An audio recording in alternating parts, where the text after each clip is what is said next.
Say you are one of the 5 Republicans running for governor of Iowa. How do you do it if you're trying to motivate people to vote for you?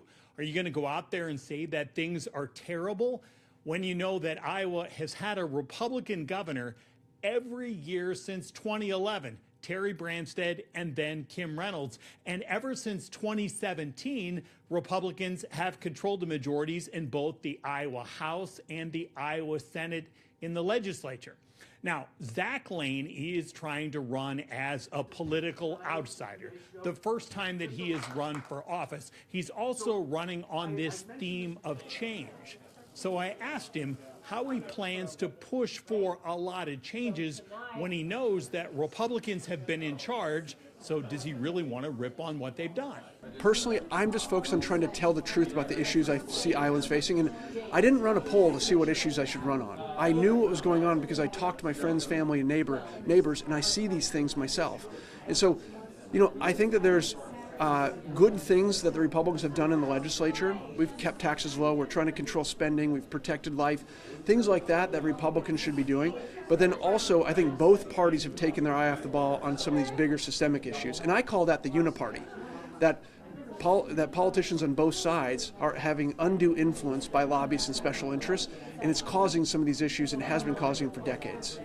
Me being an outsider, somebody who hasn't ran for office before, and some of the battles I'm taking on, especially battles that politicians on both sides have been ignoring for a very long time, while special interests, big corporations, and lobbyists have a lot of control.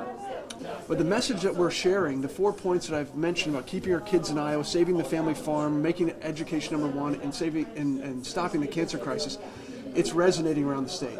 But it's not enough just to talk about these messages at town halls. We also need to make sure we're competing in radio and TV and mail. We're planning to do exactly that. So we are having a grassroots campaign, and as I mentioned, we're having 70, 80, 90, 100 plus people show up at our town halls now because they're hearing this message about putting Iowa first. And so we're going to be doing everything we need to do to be competitive, including going up on air and in advertising.